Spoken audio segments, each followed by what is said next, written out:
वृंदावन बिहारी लाल की, श्री राधा रमण लाल की, श्री राधा वल्लभ लाल की, श्रीमद् भागवत महापुराण की, श्री सुखदेव जी महाराज की, श्री परीक्षित जी महाराज की, सब संतन की, सब भक्तन की, सब विप्रन की, 84 कोस ब्रजमंडल धाम की, श्याम सुंदर श्री यमुने महारानी की, गिरिराज धरण की, गोवर्धन नाथ की, रजरानी की, रसरानी की, महारानी की,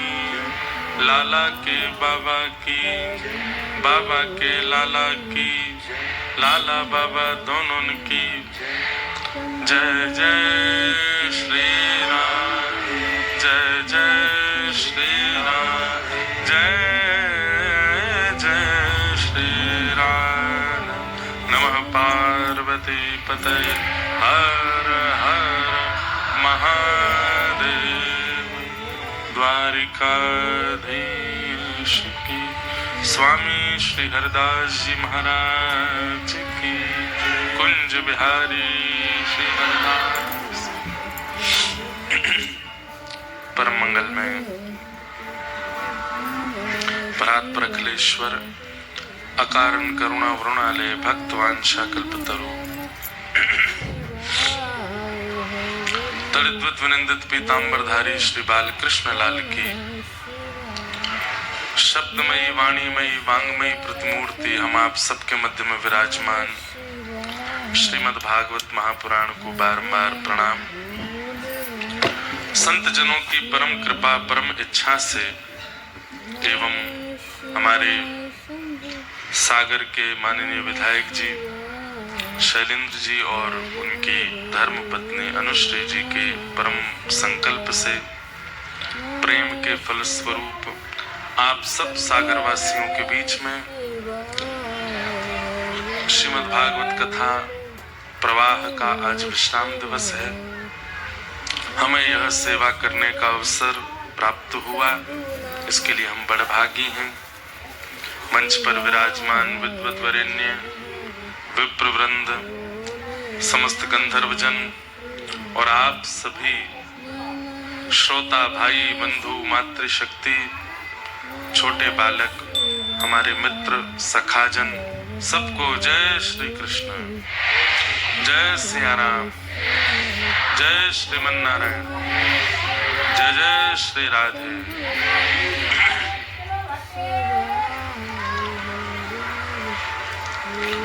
वृंदावन में आज सहज जोड़ी प्रकट भई है।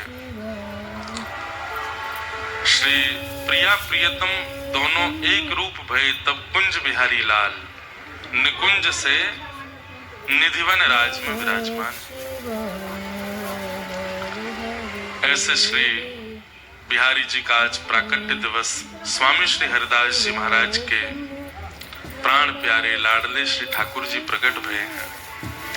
वृंदावन के लाडले, सबके लाडले, ऐसे बिहारी जी को हम बारंबार प्रणाम करते हैं। अधिकतर कथाएं इतनी ज्यादा होती हैं साल भर की, वृंदावन के उत्सवों में हमारी उपस्थिति हो पाना बहुत मुश्किल होता है। लेकिन आज सौभाग्य है, यहाँ कथा विश्राम करके हम तुरंत वृंदावन जाएंगे और बिहारी जी को प्रणाम कर आएंगे। तो हमारे लिए ये, जैसे अगर कोई व्यक्ति चाहे कि एक दिन में सारे तीर्थ वो कर ले भारत के, तो नहीं है संभव। लेकिन आप लोगों का तो ये भाग्य है ही कि आप कथा सुनते हैं और कथा श्रवण से समस्त तीर्थों का आचमन हो जाता है। पर हम कथा सुनाते हैं तो हमारे लिए तो और बड़ी बात है। सुबह सुबह कथा कर लेना और फिर शाम को जाकर के बिहारी जी के जन्मोत्सव पर, प्राकट्य उत्सव पर उनको प्रणाम कर लेना। निधिवन राज, तटीय स्थान, सब जगह की रज माथे से लग जाना, ये बहुत बड़ी कृपा है। तो आज ये सौभाग्य हमें प्राप्त हो जाएगा। इसीलिए हम सुबह कथा करके प्रस्थान करेंगे ताकि श्री बिहारी जी का आज दर्शन प्राप्त हो जाए। अद्भुत हैं हमारे बिहारी जी। श्री बिहारी जी के चरणों से 12 सोने की मोहर रोज प्रकट होती थी। स्वामी श्री हरदास जी ने जब ठाकुर जी को प्रकट किया तो 12 सोने की मोहर रोज प्रकट होती थी बिहारी जी के चरणों से। फिर कालांतर में कलयुग जब आगे बढ़ने लगा तो फिर स्वामी जी ने विचार किया कि कहीं लोगों की मन बुद्धि स्थिति बिगड़ ना जाए।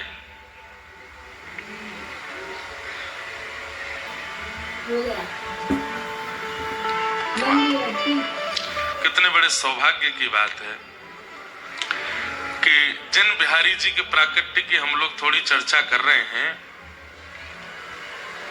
उन्हें प्रकट करने वाले स्वामी श्री हरदास जी महाराज की एक दिव्य परंपरा हमारे वृंदावन में तटीय स्थान है।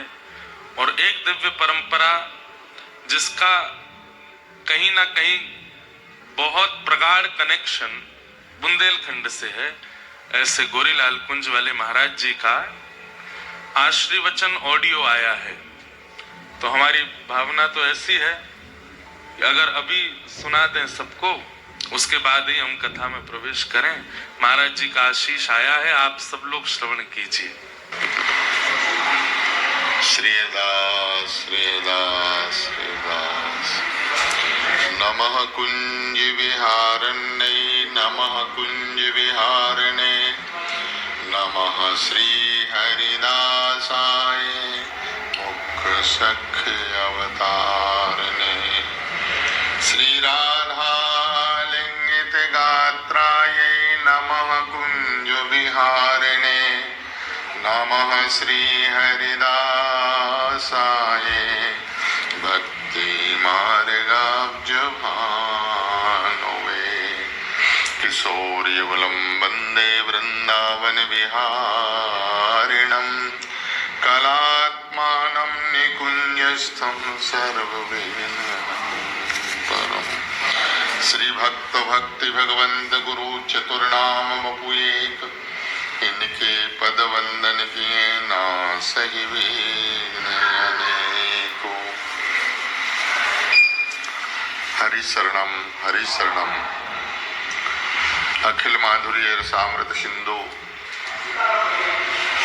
अकारण करुणा वर्णालय पतित पावन दीन बंधु दीन हरि प्राण धन जीवन धन दुलारे लाडले श्यामा कुंज बिहारी बिहारणी जी की महती कृपा, जिस कृपा और करुणा के फलस्वरूप श्री सागर धाम ऊपर जाती हुई शुगर और गिरती हुई एनर्जी लेवल्स, ये मेरी सबसे बड़ी प्रॉब्लम बन गई थी। बिना कुछ खास किए ही दोपहर तक एनर्जी डाउन। मैं जो बिना थके घंटों डांस और शूट्स किया कर। हमारे भाई शैलेंद्र भैया, श्री विधायक जी और दीदी श्री अनुश्री जी, उनके सत्संकल्प से सागर वासियों के ऊपर कृपा करुणा करने के लिए श्रीमद् भागवत सप्ताह ज्ञान यज्ञ का समायोजन, जहां ठाकुर जी के लाडले दुलारे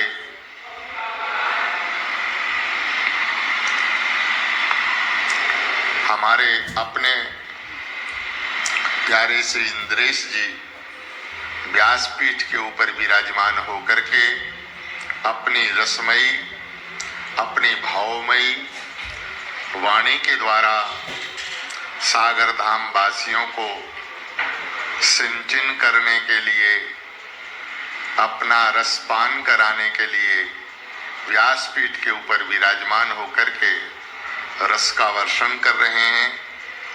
यह श्री जी की अपने आप में विशेष कृपा है, करुणा है। सागर धाम के लिए हमारे संतों ने कहा है कि अगर उन शब्दों में कहा जाए तो यह मिनी वृंदावन है। वृंदावन का दूसरा स्वरूप ही सागर धाम है, जहाँ श्री साक्षात अटल बिहारी सरकार आचार्य शिव ठाकुर विराजमान हैं, जहाँ एक ने अनेक मठ मंदिर आदि आदि हैं, विराजित हैं। ऐसे सागर धाम के मध्य में और यह कथा रस का वर्षण हो रहा है। दास को भी उपस्थिति देनी थी, और उपस्थिति क्या, हमें तो पूरा 7 दिन वहां निवास ही करना था। पहले से उसकी पूर्ण जानकारी नहीं मिली, लेकिन हमारा कार्यक्रम यहाँ बनारस में भगवान काशी विश्वनाथ के चरण कमलों में वही समय था कथा का, श्री काशी विश्वनाथ जी के चरण कमलों का काशी धाम में, और वही समय श्री सागर धाम में था। एक होने के कारण से और दास शरीर से उपस्थित तो नहीं हो पा रहा, लेकिन हम अपने मानसी रूप में हरि भक्तों के मध्य भैया जी की भावना को, विधायक जी की भावना को पूरा करते हुए मानसिक रूप में हम कथा के मध्य विराजित हैं। बस हम श्री जी से कृपा प्रार्थना करेंगे। आज बिहार पंचमी का मंगलमय दिवस है, जहां अनंत नृपति चक्र चूड़ामणि रसिक कमल कुल दिवाकर स्वामी श्री हरदास जी महाराज ने जीवन धन प्राण धन श्री बांके बिहारी जी महाराज को श्री वृंदावन में प्रकट किया है। हमारे रसकों के मध्य वृंदावन की रसोपासना के स्वरूप में आज का जो दिन है ना, ये बिहार पंचमी के नाम से जाना जाता है, और हमारी श्री रसोपासना रामोपासना में यहाँ विवाह पंचमी के रूप में जाना जाता है। आज सियाजू का और श्री राम जी सरकार का विवाह संपन्न हुआ है।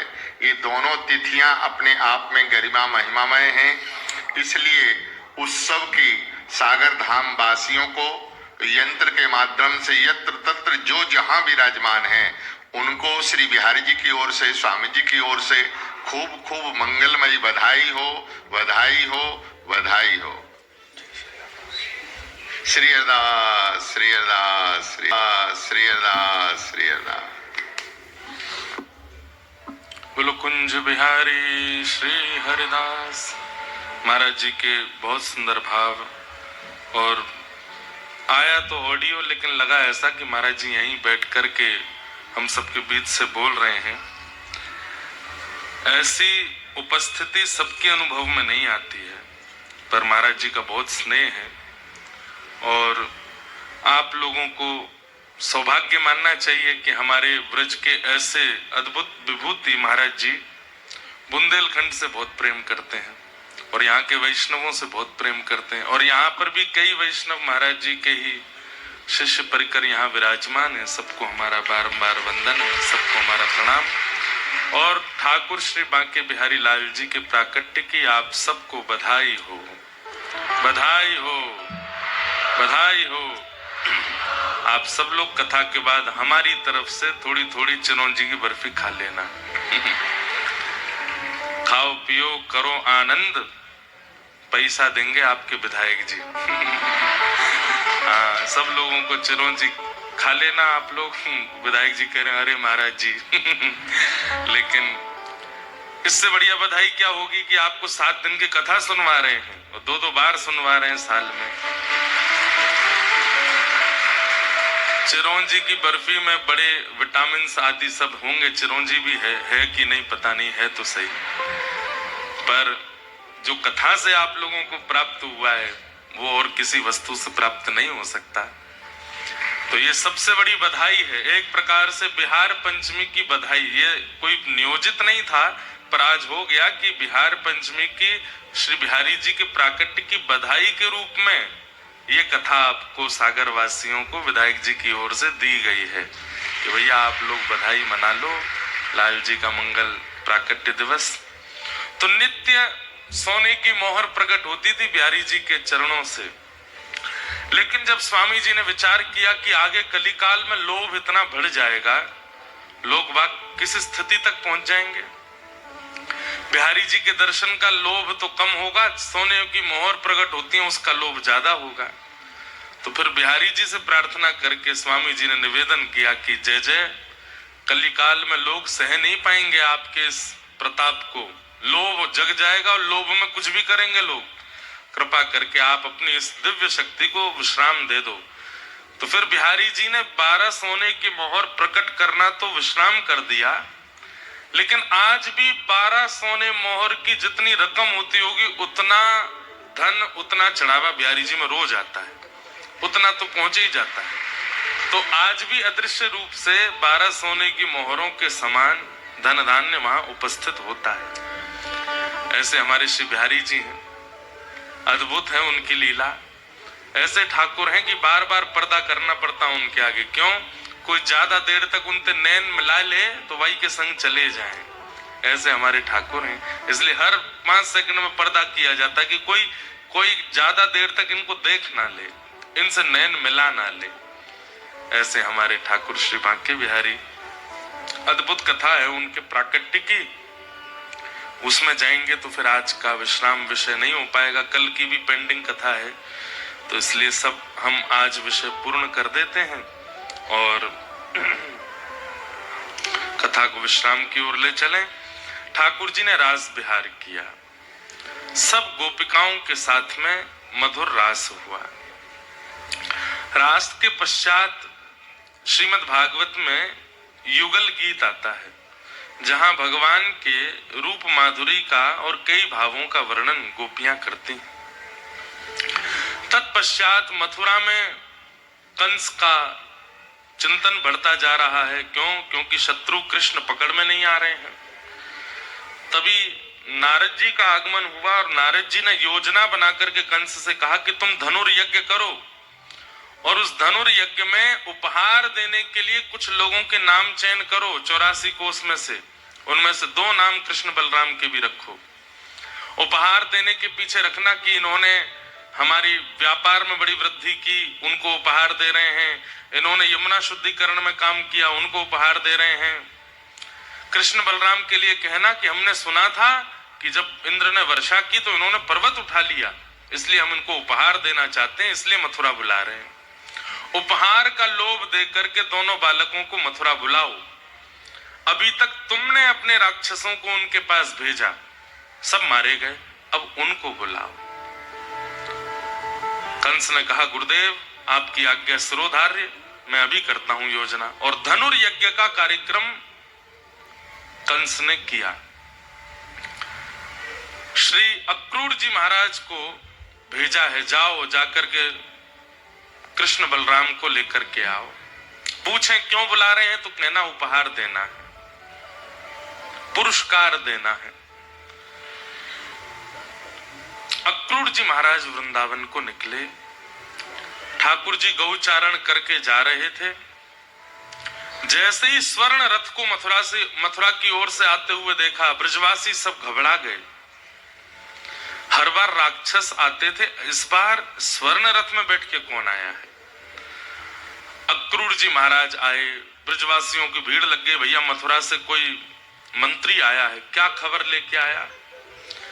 चारों तरफ लोग इकट्ठे हो गए। एक पेड़ के नीचे बैठ करके नंद बाबा ने कही, कहो भैया अक्रूर कैसे आए? पत्र पढ़ के सुनाया कि महाराज कंस ने पत्र लिख करके भेजा है कि आपके दोनों पुत्र कृष्ण बलराम ने इंद्र की वर्षा से ब्रजमंडल की रक्षा की, इसलिए हम उनको पुरस्कृत करना चाहते हैं और दोनों बालकों को मथुरा बुला रहे हैं। मथुरा का नाम सुनते ही ब्रजवासी घबरा गए। सब ब्रजवासियों के चित्त में आई, हमें कोई पुरस्कार ना चाहिए, हमें कोई उपहार नहीं चाहिए। और लाला तू तो मना कर दे, कोई उपहार नहीं चाहिए, कहीं ना जाएगो हमारो लाला, और वह दुष्ट कंस के पास तो बिल्कुल ना जाएगो।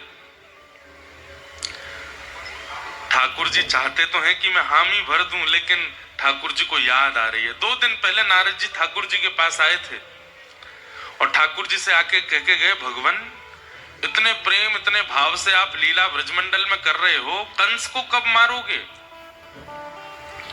कंस को मारना है, काल नेमी का वध करना है, जरासंध के साथ 17 बार युद्ध करके रण छोड़ करके द्वारिका जाना है, 16,108 विवाह करने हैं, महाभारत का युद्ध करा करके गीता का ज्ञान देना है। ये सब आप तभी कर सकते हैं जब आप ब्रज से बाहर निकलेंगे, क्योंकि यहां तो आप प्रभुता भूल करके बैठे हो। सत्य मानिए बंधुओं, भगवान नारद जी से कहते हैं, नारद मैं सच बताऊं? बोले क्या? मैं भूल गया था कि मुझे ये सब भी करना है। इन ब्रजवासियों ने इतना प्रेम दिया है, इतना स्नेह दिया है, मैं भूल गए हो कि मुझको मथुरा जानो है, ये सब लीला करनी है। नारद तुम देख लो ना, कोई व्यवस्था बन सके। अगर महादेव सृष्टि को संभाल सकें, ब्रह्मा जी मेरी पदवी ग्रहण कर लें, भगवान ब्रह्मा बन जाएं, मुझे छोड़ दें, मैं त्रिलोकीनाथ नहीं बनना चाहता, मैं सदा इन ब्रजवासियों के पास रह लूं, ऐसी कोई योजना नहीं बन सकती? मैं इन ब्रजवासियों को छोड़ नहीं पा रहा हूं। नारद जी महाराज सिर पकड़ करके बैठ गए। बोले, वेद जिनके रों से प्रकट होता है,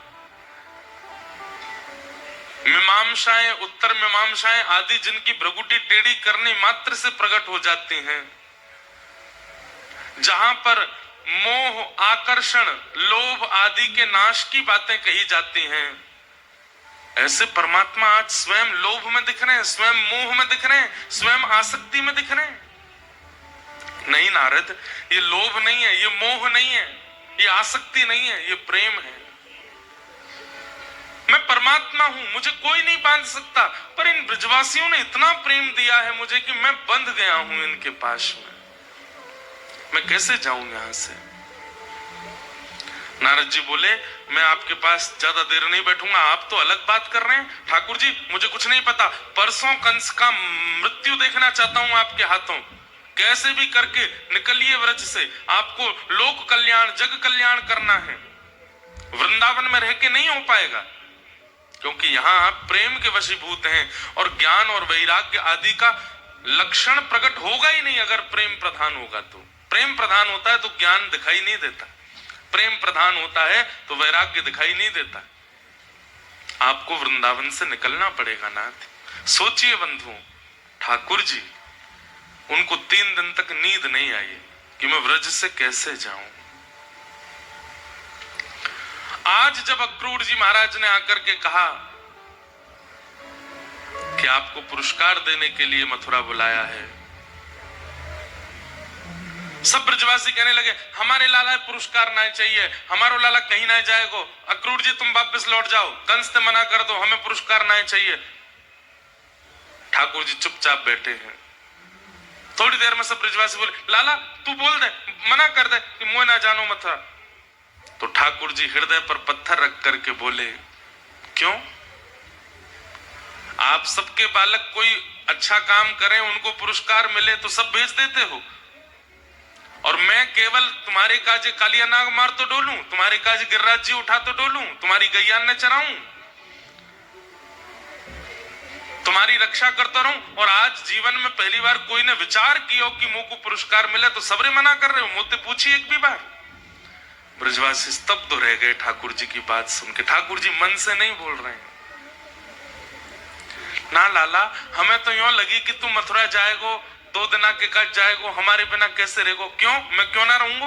मैं तो जाऊंगो, मैं पुरस्कार लेके आऊंगो। हाँ, तुम ब्रजवासी ने तो केवल कभी मुंह को चोर बनाए दें, कभी मुंह को कछू बनाए दें, कभी मुंह कालिया नाग मरवा दें, अगासुर, बकासुर, धेनुकासुर, पूतना आदि, मैं केवल यहाँ पे रक्षा करवे में ही रहूंगो। अरे पुरस्कार मिले सब जामे, मैं भी जाऊंगो।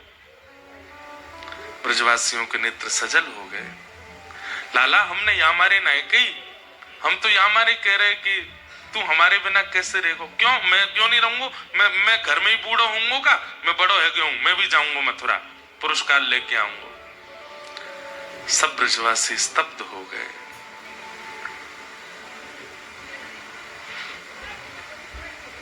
थोड़ी देर में ठाकुर जी ने अपनी भाषा थोड़ी नरम की। ब्रजवासी ने बोले, अरे 2 दिन की तो बात है, मैं आ जाऊंगा ना परसों। ब्रजवासी बोले ना ना लाला, अब हम कछु कहेंगे तो को बुरी लग जाएगी, तू चलो जा, तू प्रेम से पुरस्कार लेके आ।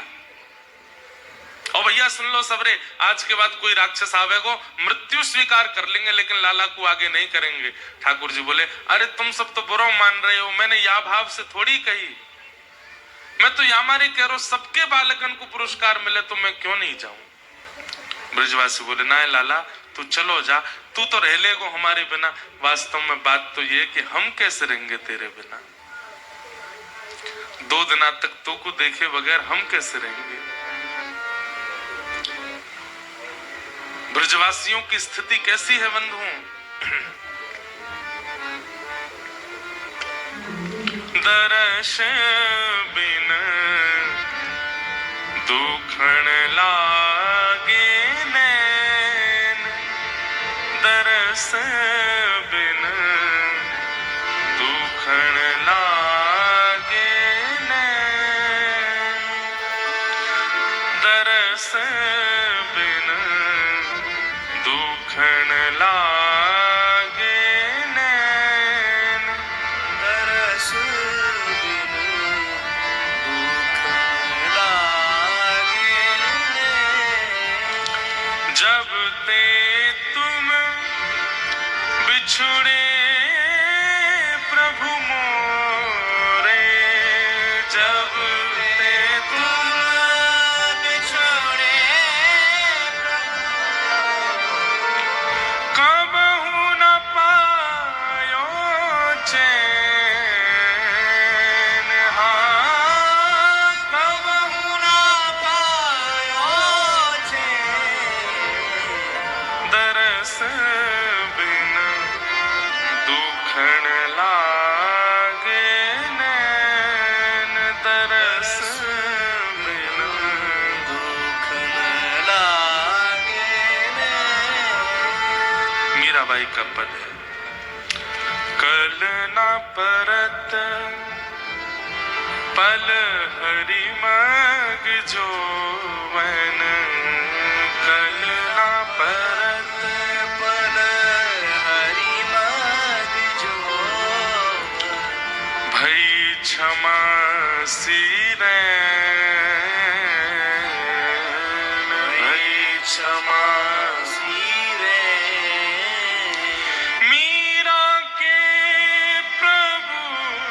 कब्रे मिलोगे, मीरा के प्रभु कब्रे मिलोगे, दुख मेटन सुख देन, दुख मेटन सुख देन, दरस बिन दुखण लागे,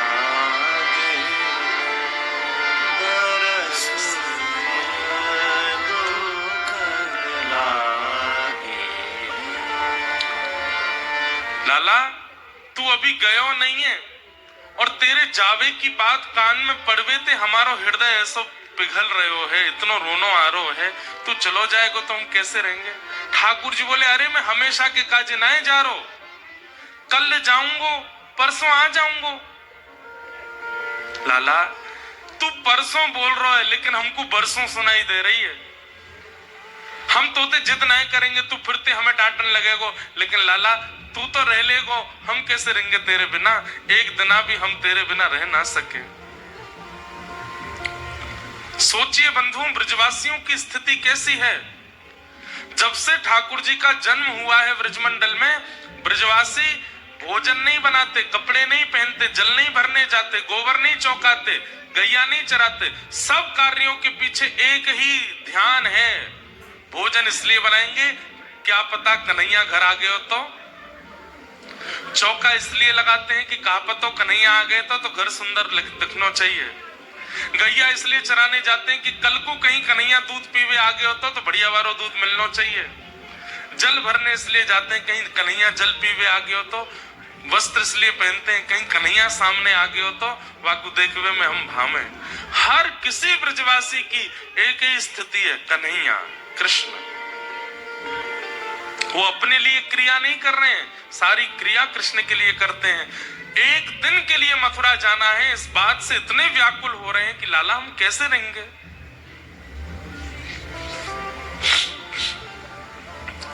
यशोदा मैया आई, लाला का पक्ष लिया। अरे कोई बात ना, लाला को बहुत मन है तो चलो जाएगो, फिर आ जाएगो परसों।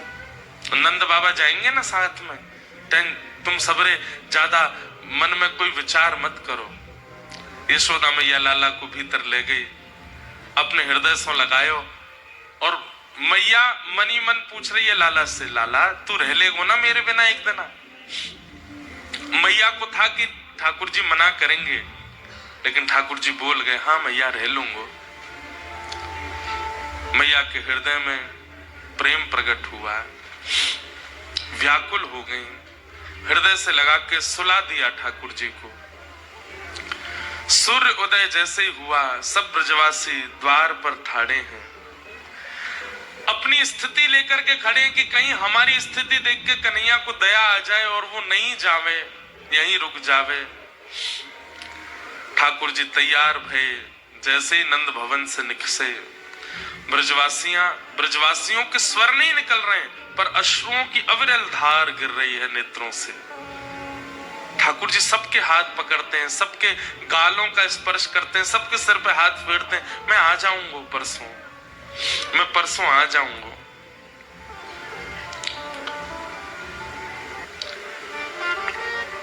सबसे मिलते भये ठाकुर जी जैसे ही रथ पर आरूढ़ हुए। बंधुओं, यहां जब कंस ने अक्रूर जी को भेजा था वृंदावन, तो श्री देवकी मैया को पता चला कि लाला को वापस लावे के काजे अक्रूर जी जा रहे हैं, तो कारागृह में बैठी वही देवकी मैया ने अक्रूर जी को बुलवाया और अक्रूर जी से कहा, तुम मेरे लाला को लेवे जा रहे हो? बोले, हाँ मैया, अब चिंता मत करो, 11 वर्ष 56 दिन बाद अब आपको लाला वापस आ जाएगा।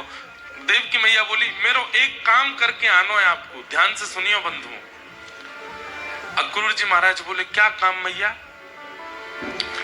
बोले, जब लाला को लेके निकलो ना वृंदावन से, नेक समय निकाल के यशोदा को एकांत में जाके बता दियो कि ये लाला वाको नहीं है, ये लाला मेरो है। कई लोगों के चित्त में आया होगा कि ये बात देवकी मैया क्यों बुलवा रही हैं? क्या किसी प्रतिस्पर्धा की भावना है या उनके मन में कोई और भावना? नहीं, देवकी मैया जानती हैं कि अब कृष्ण वापस लौट करके व्रज जाने वाले नहीं हैं, और यशोदा इतना ममत्व करती है, इतना प्रेम करती है कन्हैया से कि अगर कृष्ण 2 दिन तक लौट करके नहीं गए तो प्राण निकल जाएंगे यशोदा के। यशोदा को वास्तविकता पता होनी चाहिए कि कृष्ण किसका पुत्र है। अगर वास्तविकता पता होगी तो मन में क्षोभ होगा, लेकिन फिर कन्हैया लौट के आएंगे इस उम्मीद में बैठी नहीं रहेगी वो। इसलिए उसको बता के आना कि कृष्ण किसका पुत्र है, और अब कन्हैया लौट करके व्रज नहीं जाएगा, ये बात यशोदा के कान में बोल के आना। अक्रूर जी महाराज बोले, माँ मुझे ऐसा लग रहा है जैसे मानो कुंटलों भारी पहाड़ मेरे ऊपर गिर दिया हो, मैं ये काम कैसे करूंगा? मेरा नाम अक्रूर है, व्रजमंडल मुझे क्रूर कह करके बुलाएगा। एक तो मैं कृष्ण को दूर कर रहा हूं, ऊपर से सत्य बता करके आऊंगा कि कृष्ण उनके पुत्र नहीं। नहीं, सब ब्रजवासियों को मत बताना, केवल यशोदा को बताना। ठाकुर जी रथ में आरूढ़ हुए। अक्रूर जी महाराज बोले, भगवान आप ब्रजवासियों से मिलो, मैं नेक यमुना जी प्रणाम करके आऊं। ठाकुर जी बोले, हाँ जाओ। अक्रूर जी यमुना जी तो नहीं गए, पीछे खड़ी यशोदा मैया के हाथ पकड़े, मैया नेक आओ, आपसे चर्चा करनी है। यशोदा मैया को नंद भवन में ले गए, चरणों में प्रणाम करते हुए कहा, मैया ये कार्य करने में मुझे पाप का बोध हो रहा है, लेकिन मुझे आपको बताना पड़ेगा। कहा बात है अक्रूर, ऐसे कहीं को बोल लो। 11 वर्ष 56 दिन पूर्व आपने सुना होगा कि कंस के कारागृह में अष्टभुजी देवी भद्रकाली प्रकट हुई थी। हाँ, मैंने सुनी तो हती कि एक देवी प्रकट भई। बोले, हाँ माँ, वास्तविकता यह है कि आपके यहाँ लाली का जन्म हुआ था और कंस के कारागृह में वसुदेव देवकी के यहाँ पुत्र का जन्म हुआ। वसुदेव जी ने उस बालक की रक्षा के लिए वहां से लाकर के उस बालक को गोकुल में आपके पास सुला दिया और आपकी पुत्री को ले जाकर के कंस को दिया। वही पुत्री अष्टभुजी देवी काली बनी और जिस बालक को देवकी ने जन्म दिया वही पुत्र आपके यहाँ आया और वही कृष्ण है। कृष्ण देवकी के पुत्र हैं मां। मुझे बताने में बहुत संकोच है पर मैं आपसे कहना चाहता हूं 11 वर्ष 56 दिनों से कारागृह में प्रतीक्षा कर रही है मां देवकी। कृष्ण अब मथुरा जाएंगे, संभवतः लौट करके नहीं आएंगे। वो आपके पुत्र नहीं है, वो देवकी के पुत्र हैं। ये बात सुनकर के यशोदा मैया का तो मानो जैसे संपूर्ण शरीर ठंडा पड़ गया। स्तब्ध हो गई मैया। अब क्या कहना है, क्या बोलना है, क्या करना है, इसकी कोई स्थिति उनको नहीं पता।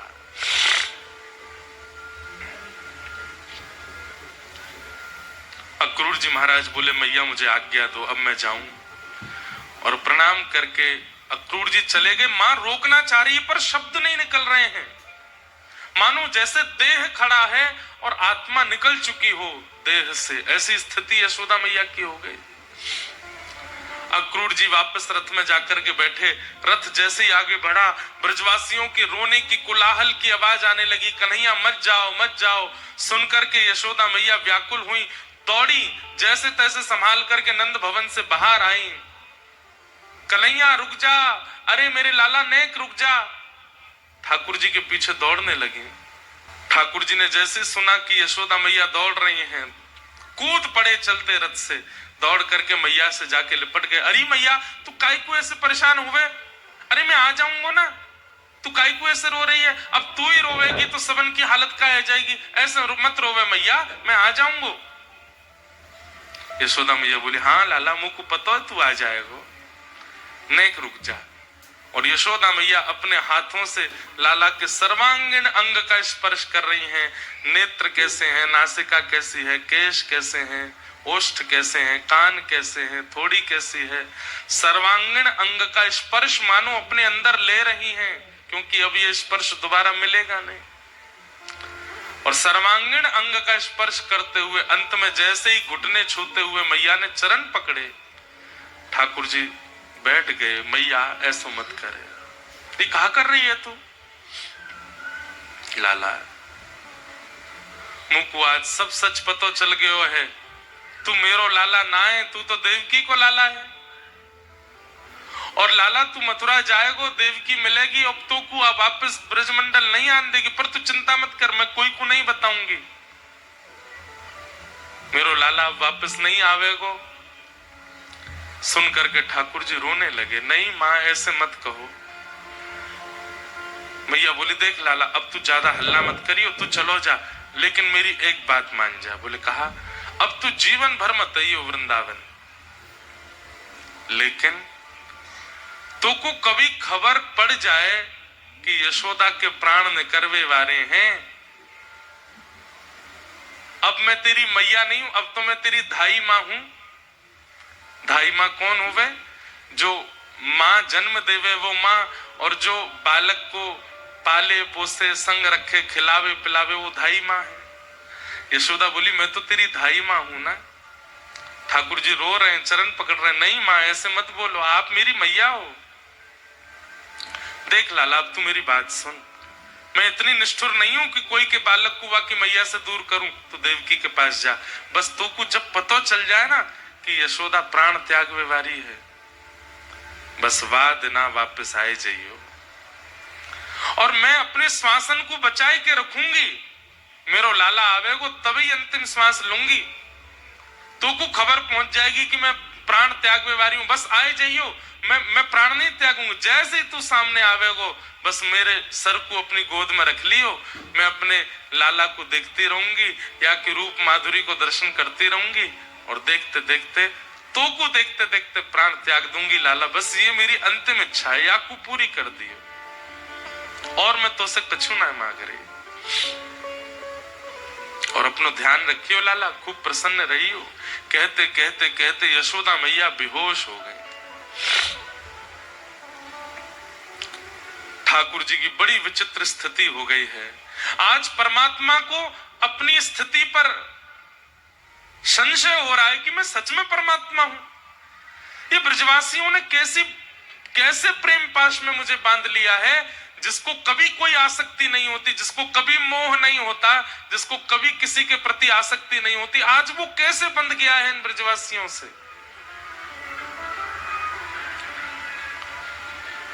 ब्रजवासियों की ओर इशारा किया। ठाकुर जी को ब्रजवासियों ने उठाया, बोले लाला अब तू जा, विलंब मत कर, मैया को हम संभाल लेंगे, तू आई जाएगा परसों। ठाकुर जी बोले हाँ मैं जाऊं। मैया के चरणों में प्रणाम करके वृंदावन की रज को अपने जेब में रख के ठाकुर जी वृंदावन को प्रणाम करके रथ में आरूढ़ हो गए और मथुरा को प्रस्थान कर गए। बहुत भावुक कथा है।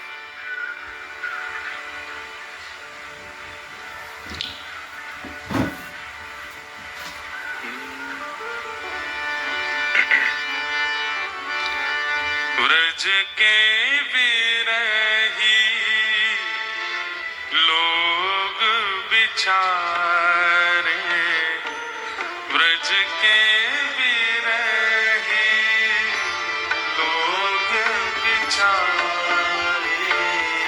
सब खड़े खड़े देख रहे हैं, केवल आंसू धार की तरह, नदी की तरह गिर रहे हैं नेत्रों से।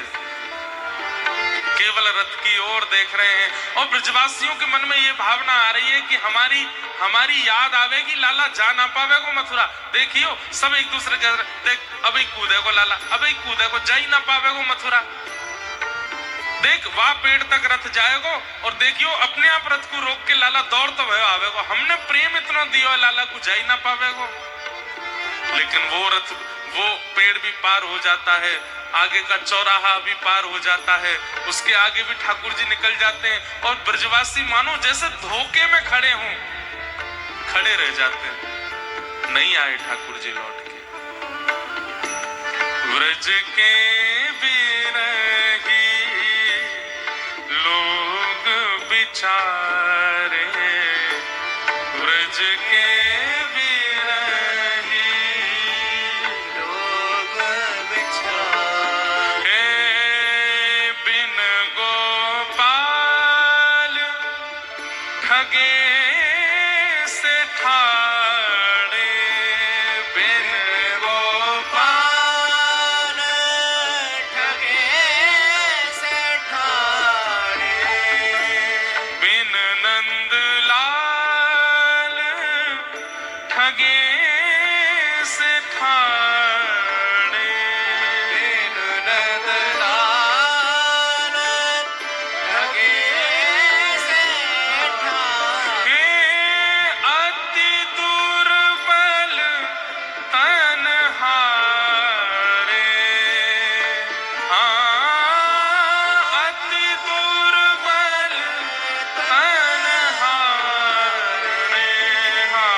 लाखों ब्रजवासी मथुरा की ओर मुख करके उस मार्ग में बैठ जाते हैं जिस मार्ग से ठाकुर जी गए हैं और आपस में चर्चा करते हैं, परसों की कह के गए हो, अभी तक नहीं आए हो। कोई ब्रजवासी, अरे मैं तो पहले ही कह रहा हूं जे बड़ो कपटी है, परसों ना बोल रहा है, परसों कह के गयो है। दूसरे उठ जाते हैं, अरे तू हमारे लाला पे लांछन मत लगावे, वो परसों की कह के गयो, परसों ही आवे। वो कब आवेगी परसों? बोले आज हम परसों कहेंगे तो मतलब परसों, कल के बाद आवेगी। बोले कल फिर ते कह दियो परसों, तो फिर कल के बाद आवेगी। ऐसे करते करते तो कितने महीना निकल गए, अभी तक नहीं आया लौट के। रोने लगते हैं, ठाकुर जी की लीला याद करके हंसने लगते हैं, देखते रहते हैं। हवा के झोंके से अगर पेड़ भी हिल जाता है मथुरा की दिशा का, ब्रजवासी मानो जैसे खड़े हो जाते हैं। देख कछु आ तो रोए वहां से, जाके देखते हैं, बोले हवा चल रही है, कोई रथ नहीं आ रहा। संध्या होती है, सब ब्रजवासी दौड़ते दौड़ते नंद भवन जाते हैं और रोते हुए कहते हैं, अरे मैया यशोदा, तेरो लाला आज नहीं आयो, परसों के कह के गयो, आज भी नहीं आयो। ब्रज के बिरही लोग बिचारे, ब्रज के बिरही लोग बिचारे, जो कोई कान कान कहीं बोले, जो कोई कान कान कहीं बोले, जो कोई कान कान कहीं बोले, जो कोई कान कान कहीं बोले, आँखिन बहत पनारे, आँखिन बहत पनारे,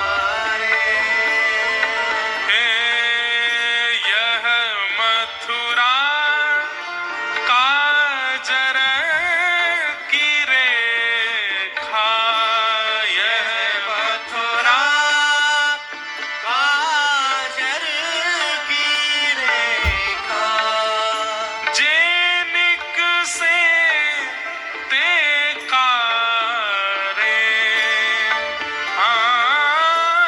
जेनिक से ते कारे।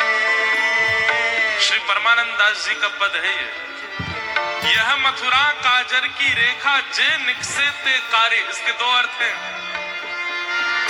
ब्रजवासी मानो मथुरा के प्रति दुर्भावना करते हुए कह रहे हैं, या मथुरा ने हमारो लाला छीन लियो हमते, यहाँ ते जो निकसे जो आवे वो कारो है, वासे बात नहीं करनी है हमको।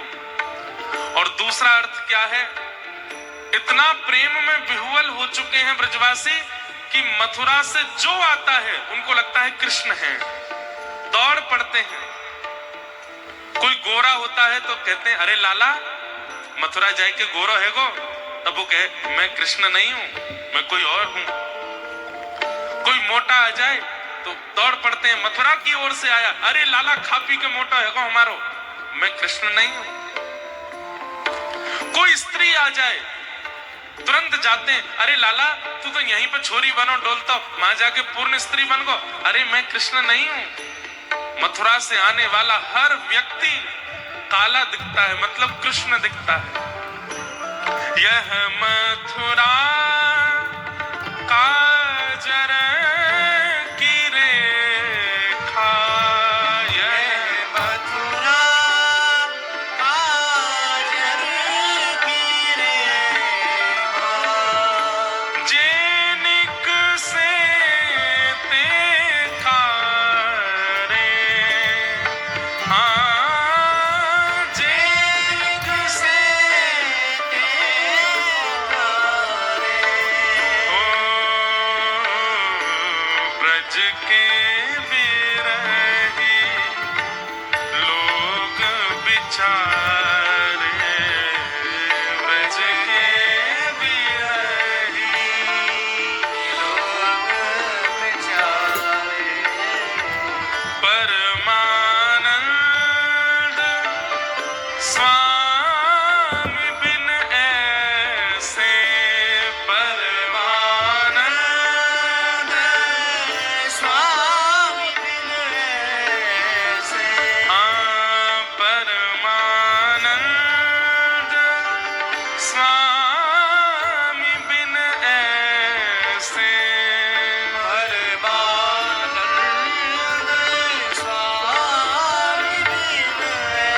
तुलसी कह रहे हैं लाला के बिना हम कैसे हैं। शब्द सुनिएगा, परमानंद स्वामी बिन ऐसे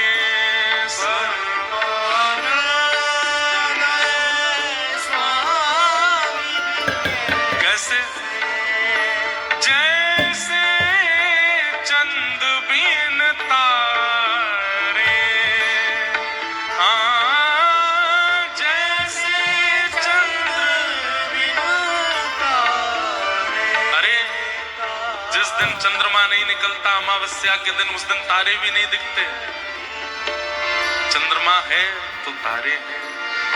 परमानंद स्वामी बिन ऐसे जैसे चंद बिन तारे, व्रज के बिरही लोग बिचारे, व्रज के बिरही लोग बिचारे, व्रज के बिरही लोग बिचारे, व्रज के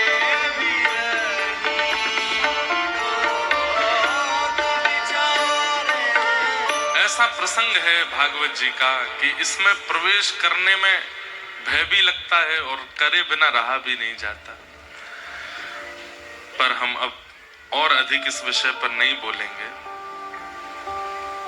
भगवान मथुरा पहुंचे और मथुरा जैसे ही पहुंचे हैं, मल्लानाम मशनिर्णिनाम नरवर स्त्रीणाम स्मरो मूर्तिमान, गोपानां स्वजनो सतां क्षितिभुजां शास्त्रा सुपित्रो शिशुः, मृत्युर्भोजपतिर्विराट विदुषां तत्त्वं परं योगिनां, वृष्णीनां परदेवतेत विदितो रंगं गतः साग्रज।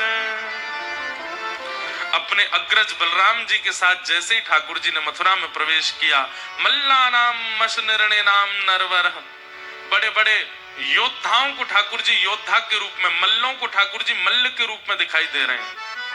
जैसी जिसकी भावना है वैसे ठाकुर जी दिख रहे हैं। स्त्रीणाम स्मरो मूर्तिमान, अब विवाहित स्त्रियों को ठाकुर जी अपने दुल्हा के रूप में दिख रहे हैं। बूढ़े बड़े माता पिताओं को, दादी दादाओं को ठाकुर जी अपने नाती पोता के रूप में दिख रहे हैं। छोटे बालकों को अपने सखा के रूप में दिख रहे हैं। सबकी भावना के अनुरूप ठाकुर जी अलग अलग दर्शन दे रहे हैं। लेकिन 50 सिड्डी ऊपर स्वर्ण सिंहासन पर बैठा मथुरा का राजा कंस, उसको ठाकुर जी अत्यंत काल रूप, अत्यंत भयभीत दिखाई दे रहे हैं। मृत्यु दिखाई दे रही है। मृत्युर्भोजपतिर विराट विदुषाम तत्वम परम योगिनाम, योगियों को तत्व के रूप में, तत्व ज्ञानियों को तत्व ज्ञानी ठाकुर जी ज्ञानी लग रहे हैं। वृष्णी नाम परदेवतेत विदितो रंगम गतः साग्रज, और वृष्णी वंशियों को, यदुवंशियों को ठाकुर जी अपने पालनहार के रूप में दिखाई दे रहे हैं। ठाकुर जी ने रणभूमि में प्रवेश किया, कुबलिया पीड़ हाथी का वध किया, धनुष भंजन किया, मल्लों के साथ युद्ध किया। 50 सिड्डी ऊपर बैठे महाराज कंस के पास पहुंच करके केश पकड़ करके दोनों भुजाओं में उठा लिया। 11 वर्ष के ठाकुर जी ने विशाल कंस के रूप को उठा करके पृथ्वी पर पटक दिया। कंस की मृत्यु हो गई। बोलो कंस मर्दन भगवान। इसके पिताजी उग्रसेन जी को मथुरा का राजा बनाया। ठाकुर जी तुरंत दौड़ करके कारागृह में गए और वहां जाकर के देवकी और वसुदेव अपने माता पिता को मुक्त किया। 11 वर्ष 56 दिन के लाला होकर के जब पधारे, देवकी मैया देख करके तो भाव विह्वल हो गई, बेहोश जैसी होने लगी। ठाकुर जी ने अंक में भर लिया। मैया को होश नहीं आया। वसुदेव जी को ठाकुर जी बोले, पिताजी मैया होश में काहे क्यों ना आ रही है? बोले लाला एक बार या के कान में यूं कह दे कि तू अब या को छोड़ के कभी नहीं जावेगो, ये अपने आप होश में आ जाएगी। ठाकुर जी ने मैया को अंक में भर के कान में कहा, मैया अब मैं तोसों दूर कभी नहीं जाऊंगो। तुरंत देवकी को चेतना आ गई। बोले लाला अब तू कभी नहीं जाएगो ना? बोले ना मैया नहीं जाऊंगो। ठाकुर जी बड़े पीड़ा में हैं। यशोदा मैया की याद आती है, यहाँ जन्मदात्री मैया देवकी हैं, कैसे सब संभालें। ठाकुर जी बोले अब मैं मथुरा में ज्यादा दिन रहूंगा तो बहुत विचलित हो जाऊंगा, अब मुझे विद्यालय जाना है पढ़ने के लिए। और 11 वर्ष 2-4 महीना के ठाकुर जी हुए, तब ठाकुर जी ने आज्ञा लेकर के आपके मध्य प्रदेश में विराजमान अवंतिका उज्जैन ठाकुर जी आए और वहां पर सांदीपनि उपाध्याय जी से ठाकुर जी ने विद्याध्ययन किया। भगवान का मुंडन संस्कार हुआ, चौड़ी चोटी रखी और यज्ञोपवीत संस्कार करके ठाकुर जी ने फिर वहां पर विद्या अध्ययन प्रारंभ किया। वहीं ठाकुर जी को परम सखा सुदामा जी मिले। सुदामा जी ठाकुर जी के सखा कैसे बने? ये कृष्ण सुदामा मिलन द्वारिका में बाद में हुआ है, पहले मध्य प्रदेश में हुआ है, यहाँ गुरुदेव के गुरुकुल में हुआ है। यही सुदामा जी प्राप्त हुए ठाकुर जी को। बंधुओं, सुदामा जी से मैत्री कैसे हुई ठाकुर जी की छोटी सी कथा जल्दी हम सुना दें। ठाकुर जी रोते रहते थे कोने में बैठे, ब्रजवासियों की याद करके, यशोदा मैया की याद में, श्री राधा रानी की याद में। तब सुदामा जी महाराज भगवान जिन जिन को याद करते हैं उनका रूप बनाते थे। पहले तो सुन लेते थे, अच्छा मधुमंगल कैसे चले? ठाकुर जी बताते ऐसे चले। मधुमंगल कहाँ पहने? ये पहने। अच्छा मधुमंगल को मोह कैसा हो? बोले ऐसा है। तो सुदामा जी श्रृंगार करते और मधुमंगल की तरह बन के आते और ठाकुर जी के आगे आके लाला उसी स्वर में बोलते। ठाकुर जी कहते अरे मधुमंगल तू आए गए हो? ठाकुर जी दौड़ करके सुदामा जी को हृदय से लगाते, पास आके पता चलती है तो सुदामा है। दूर जाने लगते तो सुदामा जी हाथ पकड़े थे, लाला अब देख मधुमंगल तो नहीं आवेगो पर मैं ही मधुमंगल बन जाऊंगा। स्वयं ही श्रीदामा बन जाते हैं। अरे कहां तक कहें, कभी कभी तो स्वयं यशोदा बन करके आ जाते हैं। ठाकुर जी गोद में लेट जाते हैं सुदामा जी के और अंक में भर के कहते मैया मुंह को अपना दूध पिवाए दे। सुदामा जी हृदय से लगा लेते हैं।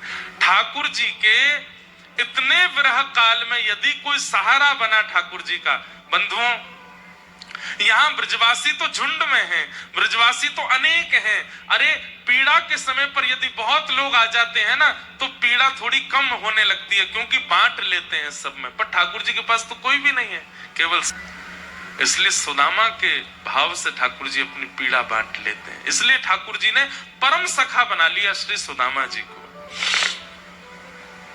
कुछ वर्षों तक गुरुदेव के पास गुरुकुल में अध्ययन किया। अध्ययन पूर्ण करने के बाद भगवान ने सुदामा जी को हृदय से लगाया और कहे सखा अब जल्दी मिलेंगे, और भगवान मथुरा पधारे। मथुरा आते ही भगवान का राजकुमार भेष बना दिया। भगवान ने कहा हम राजकुमार नहीं बनना चाहते, ना हमें राजा बनना ना राजकुमार, नाना जी को ही रहने दो। व्रज की बहुत याद आई तो भगवान ने उद्धव जी को वृंदावन भेजा। उद्धव जी बोल के गए थे कि मैं शाम तक आ जाऊंगा, लेकिन 6 महीने लगे उद्धव जी को। वृंदावन गए तो 6 महीना बाद लौट करके आए। भगवान ने उद्धव जी से कहा उद्धव तुम तो कह के गए थे शाम तक आ जाऊंगा, फिर इतना लंबा समय क्यों लगा?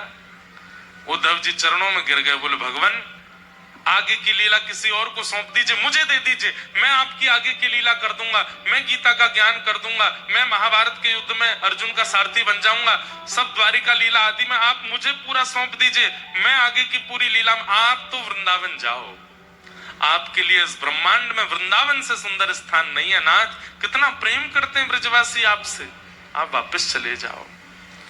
भगवान ने उद्धव को हृदय से लगाया, उद्धव ये संभव नहीं, अब लीला आगे बढ़ाने के लिए मुझे जाना पड़ेगा, लेकिन मुझे बहुत प्रसन्नता है कि अब वृंदावन तेरे अंदर बस गया है। अब जब भी मुझे व्रज की याद आएगी मैं तुझे बुला लूंगा, तुझे बैठा लूंगा। क्यों?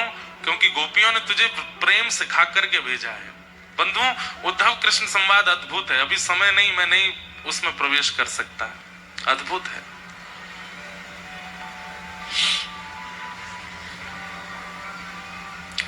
उद्धव जी महाराज वृंदावन से लौट करके आए। ठाकुर जी ने पूरी मथुरा को व्यवस्थित कर दिया। तभी कंस के ससुर जरासंध ने मथुरा पर चढ़ाई कर दी। भगवान ने 17 बार उनको हरा दिया। 18वीं बार जैसे चढ़ाई की, ठाकुर जी ने विश्वकर्मा को आज्ञा की एक नई नगरी का निर्माण करो, क्योंकि ब्राह्मणों को अनुष्ठान पर बैठा के आया, मैं इसको मार नहीं सकता हूं, हम रण छोड़ करके भागेंगे। और समुद्र के बीच में नई नगरी का निर्माण हुआ। ठाकुर जी बलराम जी का हाथ पकड़ करके युद्ध करते करते रण छोड़ करके भागे। ठाकुर जी का नाम पड़ा रण छोड़ राय। बोलो रण छोड़ राय भगवान की, द्वारिकाधीश की। द्वारिका यदुवंशियों को लेकर के ठाकुर जी पहुंचे। वहां जाकर के पुनः उग्रसेन जी का फिर से राज्याभिषेक किया और द्वारिका का राजा भी उग्रसेन को बनाया। लेकिन पूरी द्वारिका नगरी ठाकुर जी को ही राजाधिराज कहती है। हमारे राजा यही है। राज पदवी पर उग्रसेन बैठते हैं, पर राजा श्री कृष्ण है। बलराम जी का विवाह रेवत राजा की पौत्री के साथ, रेवती के साथ में हुआ, और कुंडनपुर के राजा, विदर्भ के राजा भीष्मक की पुत्री रुक्मणी जी के साथ में भगवान कृष्ण का विवाह हुआ। क्योंकि रुक्मणी जी स्वयं लक्ष्मी हैं और लक्ष्मी श्री कृष्ण की ही है, नारायण की ही है। कृष्ण लक्ष्मी नारायण का विवाह हुआ। अब हम जल्दी जल्दी अपना प्रसंग सब पूर्ण कर देते हैं। भगवान के अष्ट प्रमुख विवाह हुए। भौमासुर राक्षस के यहाँ 16,100 कन्या बंदी थी, उनको मुक्त करा करके ठाकुर जी ने उनसे भी विवाह किया। तत्पश्चात 16,108 ब्याह हुए। भगवान की दिनचर्या, ग्रहचर्या का सब वर्णन किया। सुदामा जी का भगवान से मिलन और द्वारिका की मधुर लीला हुई। तत्पश्चात भगवान के यदुवंश को श्राप लगा। क्यों लगा श्राप? क्योंकि स्वयं ठाकुर जी सब यदुवंशियों को समझाते रहते हैं कि भैया सत्संग मत छोड़ा करो, मैं परमात्मा हूं, तुम मेरे परिवारी हो। इस बात में आकर के कथा में जाना, मंदिरों में जाना, अनुष्ठान सत्संगों में जाना बंद मत करो। यदुवंशी बोलते जब परमात्मा हमारे सगे संबंधी, हमारे ही परिवार के, तो हमको कथा में जाने की क्या आवश्यकता है? ठाकुर जी कहते हैं परमात्मा साथ है, परंतु जीवन जीने के लिए सत्संग बहुत आवश्यक है। लेकिन यदुवंशियों ने सत्संग कभी किया नहीं। कथा आदि होती भी थी तो कभी कभी जाते थे कथा में, 2 मिनट के लिए मुंह दिखाते और चले जाते, कथा सुनते ही नहीं थे। लोग बाग कहते आप कथा सुना कीजिए, तो यदुवंशी कहते हमको क्या जरूरत है, ठाकुर जी हमारे फूफा लगते हैं, ठाकुर जी हमारे मामा लगते हैं, किसी के चाचा लगते हैं। इसके कारण यदुवंशियों की बुद्धि विवेक युक्त नहीं बन पाई और एक दिन वो किया जो नहीं करना चाहिए था। ठाकुर जी समझाते थे देखो तुम सत्संग का अगर तुमने कभी अपमान किया, अपराध किया, तो मैं भगवान होकर भी तुमको नहीं बचाऊंगा। और एक दिन वही हुआ। भगवान के ही पुत्रों ने, शांब आदियों ने संतों की परीक्षा लेने के लिए बोले, पिताजी भी पूरे दिन इन संतों की बड़ी प्रशंसा करते हैं, देखें तो सही है कैसे होते हैं। और शांब को साड़ी पहना करके, भगवान के पुत्र को साड़ी पहना के, घूंघट लगा के, पेट में पोटला बांध के, एक गर्भवती नारी जैसे बना के उसको ले गए। महाराज नई बहू आई है, आप सब संत जनों के पास तो दिव्य दृष्टि है, देख के बताओ पेट में लाला है कि लाली। संतों ने दिव्य दृष्टि से देखा, पहचान गए, हमारी परीक्षा लेने आए हैं, भगवान के पुत्र को साड़ी पहना करके हमारे सामने हमारा मजाक उड़ाने आए हैं। ये भगवान का पुत्र शांब है जिसको तुम साड़ी पहना के लाए हो। जाओ, हमारा उपहास किया, हम श्राप देते हैं, इसके पेट से लोह पिंड निकलेगा जिससे तुम्हारा पूरा यदुवंश नष्ट हो जाएगा। साड़ी हटा करके देखा तो वो पोटला लोह पिंड बन गया। उग्रसेन राजा के पास दौड़े दौड़े भगवान के सब पुत्र गए, बोले आप ऐसे ऐसे हो गया, हमसे गलती हो गई, अब आप बताओ। बोले तुम लोग मानते नहीं हो, सब अपराध करते हो, अब क्या करें? बोले इसको घिस के समुद्र में फेंकवा दो, कुछ नहीं होगा। समुद्र में पूरा लोह पिंड डलवा दिया घिस करके, लेकिन लहरों के कारण वो द्वारिका के चारों तरफ एरका नाम की विषैली घास बन गया। एक दिन यदुवंशी सब सोचने लगे अब तो हमारा नाश हो ही नहीं सकता, हमने लोह पिंड भी घिस के फेंकवा दिया। एक दिन आपस में खेलते खेलते किसी बात पर झगड़ा हुआ, थोड़ा झगड़ा। एक बात और सुनिएगा, गैर सत्संगी व्यक्ति जो सत्संग नहीं करता, इतनी सी बात पे उसको इतना बुरा लगता है, लेकिन सत्संगी व्यक्ति के साथ इतना बुरा कर दो तो भी उसको इतना ही लगता है। अब जरा सी कोई बात हो गई, खेल खेलते खेलते यदुवंशियों को इतना बुरा लग गया, अच्छा तुमने हमारे साथ ऐसा किया, तुम जानते हो हम कौन लगते हैं कृष्ण के। इसी बात पर लड़ाई झगड़ा करते करते यदुवंशियों में ऐसा युद्ध भिड़ा, समुद्र के तट पर जाकर के वही एरका नाम की घास एक दूसरे पर फेंकने लगे, स्पर्श होते ही सब यदुवंशियों का नाश हो गया। भगवान अटारी पर खड़े खड़े देख रहे थे, बोले ये मेरे ही वंशधर हैं, इनका नाश करना आवश्यक था, नहीं तो यही भार बन जाएंगे पृथ्वी पर। बलराम जी महाराज क्षीर सागर में प्रवेश कर गए और श्री ठाकुर जी उद्धव जी को ज्ञान उपदेश करते हैं। बहुत ध्यान से सब लोग सुनिए। उद्धव जी को ज्ञान उपदेश करते हैं। अभी कुछ महीने पहले बद्रीनाथ में कथा हुई थी, वहां पर यही प्रसंग सुनाया था, कृष्ण उद्धव संवाद। भगवान ठाकुर जी ने उद्धव जी को उपदेश किया और उपदेश के उपरांत उद्धव जी ने कहा, नाथ आप चले जाएंगे तो हम कैसे रहेंगे। भगवान ने कहा, मेरी ओर देखो उद्धव, ध्यान से देखो। अपनी पूरी लीला का स्मरण करके ठाकुर जी एक दिव्य ज्योति में प्रकट हो गए। आकाश में 7 बार भ्रमण किया और 7 बार भ्रमण करते हुए तिरोधाय प्रविष्टोयम श्रीमद् भागवतार्णवम, चतुश्लोकी भागवत में ठाकुर जी आके विराजमान हो गए और कह दिया, उद्धव कलिकाल में यदि मेरा अनुभव करना है, मेरा आश्रय चाहिए, तो श्रीमद् भागवत जी की कथा श्रवण करना, ये मेरा ही स्वरूप है, मैं ही साक्षात भागवत के रूप में विराजमान रहूंगा। वही चतुश्लोकी भागवत लेकर के श्री उद्धव जी महाराज निकल पड़े बद्रिकाश्रम। मैत्री मुनि गए विदुर जी के पास, नारद जी ने वही चतुश्लोकी भागवत वेदव्यास जी से जाकर के उसका विस्तार करवाया, जिसे हम आप सब लोग आज श्रवण कर रहे हैं। ठाकुर जी लीला पूरी करके चले गए। उद्धव जी महाराज बद्रिकाश्रम चले गए। अर्जुन को भगवान ने एक दायित्व दिया था कि मेरी 8 पत्नियों को लेकर तुम वृंदावन चले जाओ, क्योंकि मेरे जाते ही द्वारिका डूब जाएगी। अर्जुन समस्त अष्टपट रानियों को लेकर के वृंदावन जाने लगे, पर बीच मार्ग में ठाकुर जी ही एक अपहरणकर्ता बन के आए और 8 पत्नियों का हरण कर लिया। अर्जुन अपने गांडीव धनुष को चलाता रह गया, लेकिन पकड़ ही नहीं पाया। भगवान ने अर्जुन को भी बता दिया, गांडीव धनुष बलवान नहीं है, मैं साथ था इसलिए गांडीव धनुष बलवान था, मेरे बिना गांडीव धनुष भी किसी काम का नहीं। क्योंकि अर्जुन को भी एक सूक्ष्म लोभ और अहम था कि मैं गांडीव धनुषधारी अर्जुन हूं। ठाकुर जी ने वह मोह भी दूर कर दिया अर्जुन का। अर्जुन ने जाके पांडवों को बताया कि भगवान लीला पूरी करके चले गए। पांडवों ने परीक्षित को राजा बना दिया। परीक्षित राजा से एक दिन अपराध हुआ, संत का अपमान किया, 7 दिन में मरने का श्राप लगा। सुखदेव जी ने आकर के कथा सुनाई। आज 7वां दिन, कथा विश्राम। सुखदेव जी ने परीक्षित से पूछा, परीक्षित मैंने तुम्हें 7 दिन तक कथा सुनाई, क्या समझ में आया? तब परीक्षित जी महाराज बोले कि नाथ मुझे यही समझ आया कि मृत्यु मेरी नहीं होगी, मृत्यु शरीर की होगी, मैं तो नित्य मुक्त शुद्ध एक आत्मा हूं, इस देह का त्याग करके परमात्मा को प्राप्त हो जाऊंगा। शुकाचार्य जी बोले बस अब इससे अधिक और तुम्हें कुछ नहीं सुनाना, अब तुम बस प्रेम से प्रतीक्षा करो। तक्षक सर्पाए परीक्षित जी का स्पर्श करके उनके देह को विश्राम दिया और श्री शुकाचार्य जी महाराज वहां से प्रस्थान कर गए। बोलो सुखदेव जी महाराज की। मार्कंडे ऋषि ने प्रलयकालीन भाव का दर्शन किया। आदि आदि सब कथाएं सुनाई गई। भागवत जी का अंतिम श्लोक सब लोग 3 बार मेरे साथ बोलेंगे। भवे भवे यथा भक्ति, भवे भवे यथा भक्ति,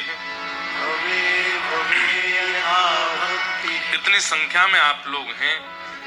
भागवत जी के विश्राम के 2 श्लोक हैं, कम से कम इनको बहुत भाव से और ऊंचे स्वर में शुद्ध उच्चारण कीजिएगा। नेत्र बंद करके अपने इष्ट का ध्यान करते हुए बोलो, भवे भवे यथा भक्ति, भवे भवे यथा भक्ति, पादयोस्तव जायते, पादयोस्तव जायते, तथा कुरुष्व देवेशः तथा कुरुष्व देवेश नाथस्त्वं नो यतः प्रभो नाथस्त्वं नो यतः प्रभो नाम संकीर्तनं यस्य नाम संकीर्तनं यस्य सर्वपाप प्रणाशनो पापप्रणाशनं प्रणामो दुःख समनः प्रणामो दुःखशमनः तं नमामि हरिं परम् तं नमामि हरिं परम् नाम संकीर्तनं यस्य नाम संकीर्तनं यस्य सर्वपाप प्रणाशनो सर्वपापप्रणाशनं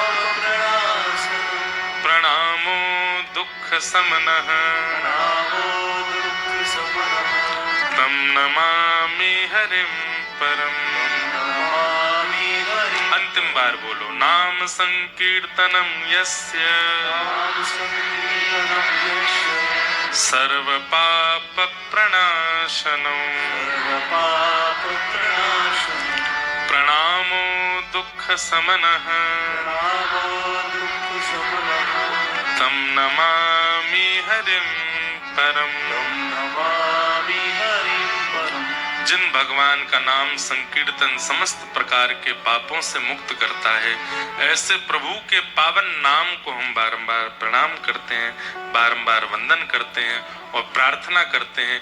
जीवन से चाहे जो भी भाव निकल जाए, पर हे हरि आपका नाम मेरे चित्त से कभी ना जाए। हे नाथ मैं आपको कभी भूलूं ना। हे नाथ आप मुझे कभी बिसराओ ना। हे नाथ आपका नाम मेरे हृदय से कभी जाए ना। बस अंतिम श्वास जब भी प्रकट हो, हे नाथ आपका ये नाम सहज ही मेरे मुख पर आ जाए और आपका नाम स्मरण करते हुए मैं प्राणों का त्याग करूं। ऐसी भावना के साथ भागवत जी को बारंबार प्रणाम। बोलो वृंदावन बिहारी लाल की जय, श्री राधा रमण लाल की जय, श्री राधा वल्लभ लाल की जय, श्री अटल बिहारी लाल की जय, द्वारिकाधीश की जय, श्री राधा वल्लभ लाल की जय, श्री विठ्ठल भगवान की जय, अनंत बलवंत श्री हनुमान जी महाराज की जय। जय जय श्री राम, जय जय श्री राम, जय जय श्री राम। नमः पार्वती पतये हर हर महादेव। ठाकुर जी के पावन युगल चरणों में बारंबार प्रणाम। आप सब सागरवासियों को बहुत बहुत जय श्री कृष्ण, जय सिया राम, जय श्रीमन नारायण। दोनों भुजा उठाइए, हमको आशीर्वाद दो कि आप महाराज जी ऐसे ही कथा सुनाते रहो, बार बार हमारे सागर आते रहो। आप